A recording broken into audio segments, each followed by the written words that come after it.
Olá, galera, amigos, seguidores do canal, boa noite. Quarta-feira, 28 de dezembro, nosso último clássico do terror do ano. Não é a última postagem do ano, mas é a última do interlúdio agora das quartas-feiras. A última ainda vai ser no 31, mais um Lovecraft, né? E para encerrar o ano, nosso ano aqui de 2022. Hoje nós vamos então, é uma postagem especial, porque nunca tinha postado antes, uma escritora. Hoje nós vamos de Júlia Lopes de Almeida. Júlia Lopes de Almeida é uma escritora carioca que foi bastante famosa, apesar da época. Ela é nascida em 1862, então ela nasceu ainda no período do Império e morreu em 34. Ela é uma escritora que ficou bem famosa em vida, né? E, e foi sempre muito reconhecida. Ela é uma das fundadoras da Academia, isso é uma história bem curiosa. Ela é fundadora da Academia Brasileira de Letras, ajudou a fundar, e foi rejeitada pela academia que ela ajudou a criar, né? Ela não foi aceita como membro porque ela era mulher. Agora, isso não é nenhuma. É um demérito, né, para a nossa cultura, mas não nasceu aqui. O demérito mesmo da nossa cultura é que isso é uma enésima manifestação do nosso complexo de inferioridade.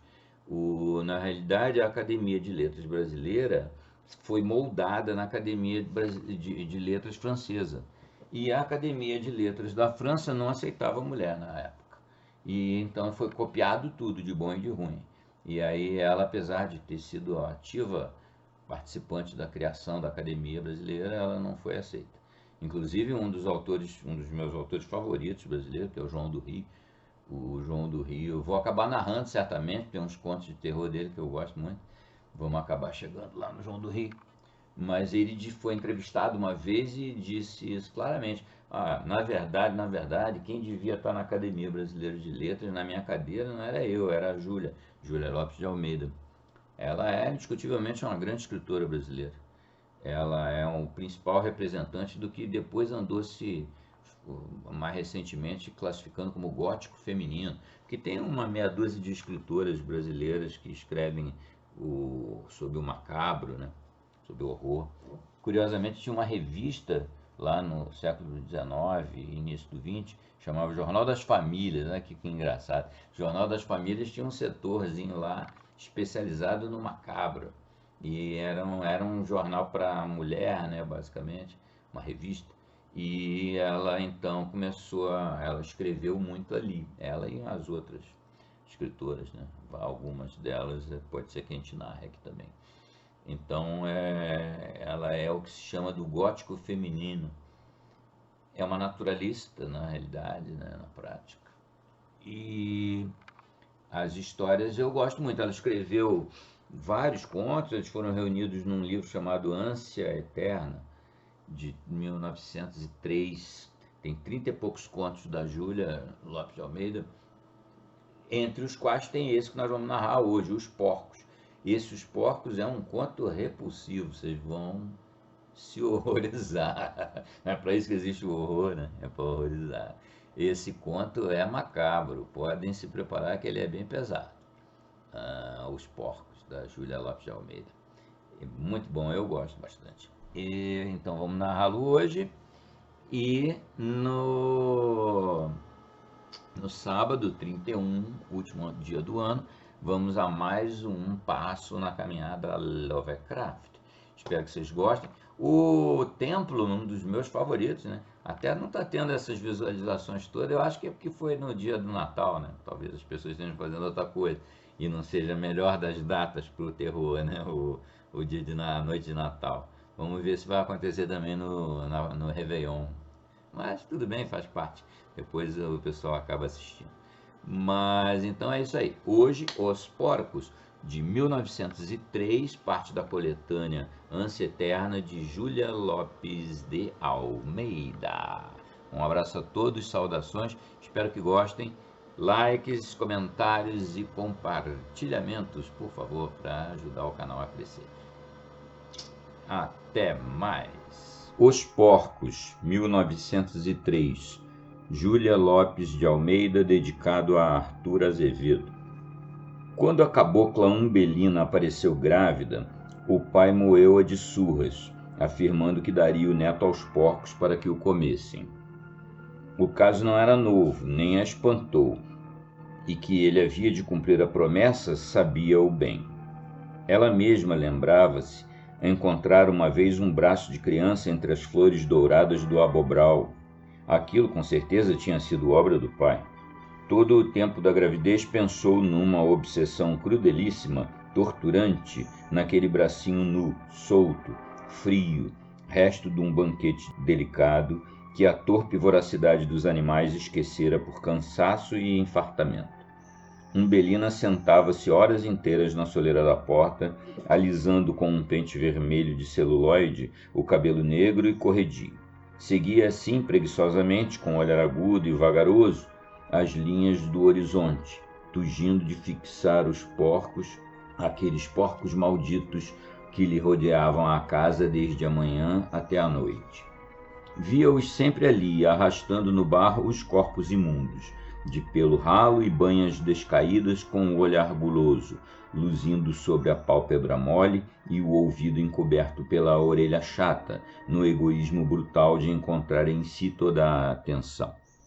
Os leitões vinham por vezes, barulhentos, e as cambalhotas envolveram-se na sua saia e ela sacudia-os de nojo, batendo-lhes com os pés, dando-lhes com torça.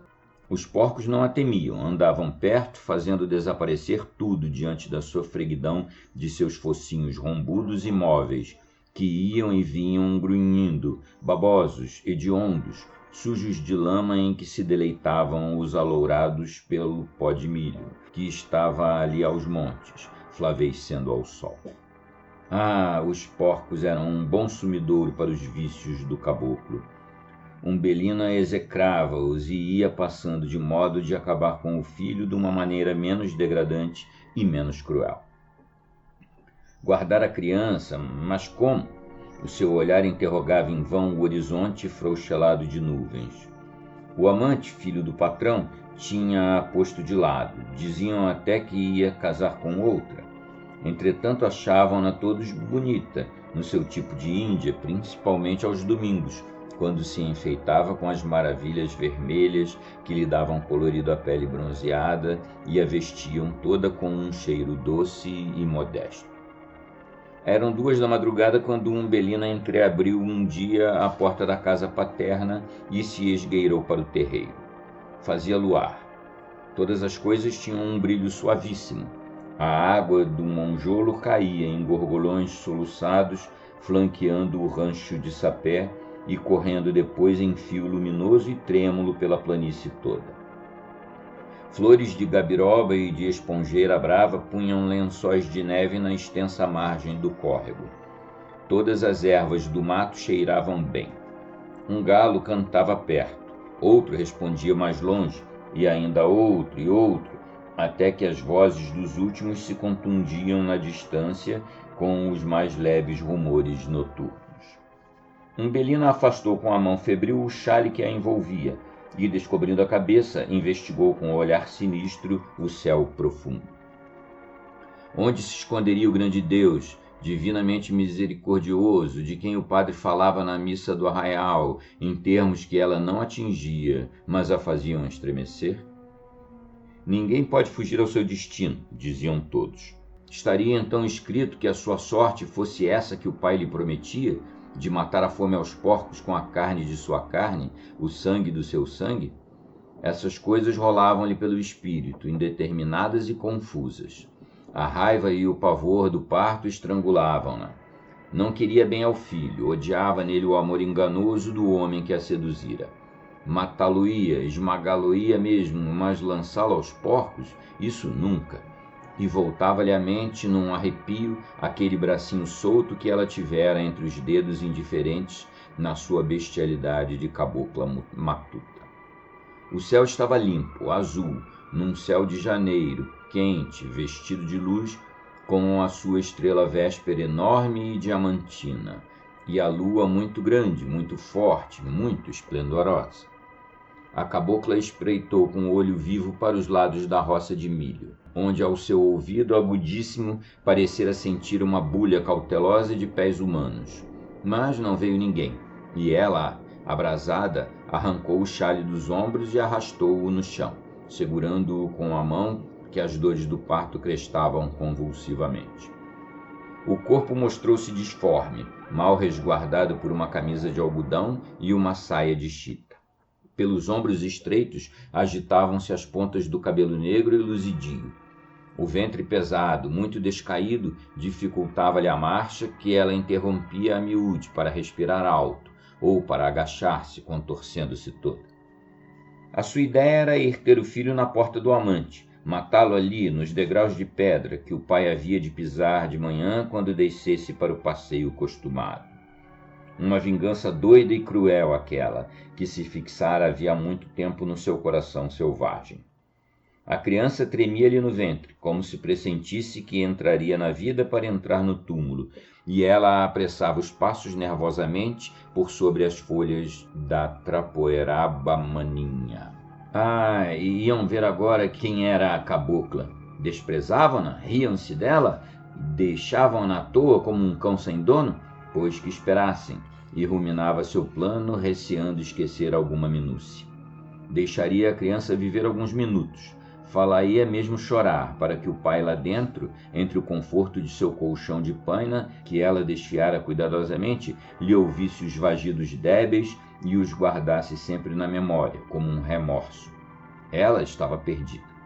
Em casa não a queriam. A mãe renegava, o pai batia-lhe, o amante fechava-lhe as portas, e Umbelina praguejava alto, ameaçando de fazer cair sobre toda a gente a cólera divina. O luar, com a sua luz brancacenta e fria, iluminava a triste caminhada daquela mulher quase nua e pesadíssima que ia golpeada de dores e de medo através dos campos. Umbelina ladeou a roça de milho, já seca, muito amarelada, e que estalava ao contato do seu corpo mal firme. Passou depois o grande canavial, de um verde d'água, que o luar enchia de doçura e que se alastrava pelo morro abaixo, até lá perto do engenho, na esplanada da esquerda. Por entre as canas houve um rastejar de cobras, e ergueu-se da outra banda, na negrura do mandiocal, um vôo fofo de ave assustada.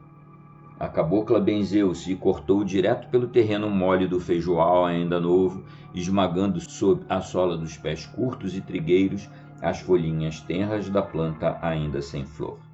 Depois abriu lá em cima a cancela, que gemeu prolongadamente nos movimentos de ida e volta, com que ela o impeliu para diante e para trás, entrou no pasto da fazenda. Uma grande nudez por todo o imenso gramado. O terreno descia numa linha suave até o terreiro da habitação principal, que aparecia ao longe num ponto branco. A cabocla abaixou-se tolhida, suspendendo o ventre com as mãos. Toda a sua energia ia fugindo, espavorida com a dor física que se aproximava em contrações violentas. Umbelina sentia uma grande ternura tomar-lhe o coração, subir-lhe aos olhos. Não a sabia compreender e deixava-se ir naquela vaga sublimemente piedosa e triste. Súbito, sacudiu-a uma dor violenta que a tomou de assalto, obrigando-a a cravar as unhas no chão. Aquela brutalidade fê-la praguejar e ergueu-se depois, raivosa e decidida. Tinha de atravessar todo o comprido pasto, a margem do lago e a orla do pomar, antes de cair na porta do amante. Foi. Mas as forças diminuíam e as dores repetiam-se cada vez mais próximas. Lá embaixo aparecia já a chapa branca, batida do luar das paredes da casa. A roceira ia com os olhos fitos nessa luz, apressando os passos cansados. O suor caía-lhe em bagas grossas por todo o corpo, ao tempo que as pernas se lhe vergavam ao peso da criança. No meio do pasto, uma figueira enorme estendia os braços sombrios, pondo uma mancha negra em toda aquela extensão de luz. A cabocla quis esconder-se ali, cansada da claridade, com medo de si mesma, dos pensamentos pecaminosos que tumultuavam no seu espírito e que a lua santa e branca parecia penetrar e esclarecer.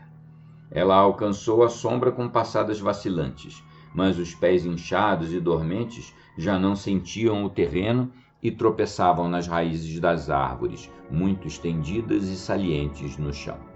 A cabocla caiu de joelhos, amparando-se para a frente nas mãos espalmadas.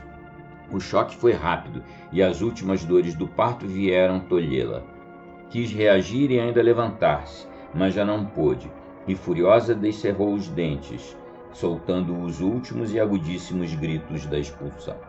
Um minuto depois, a criança chorava sufocadamente.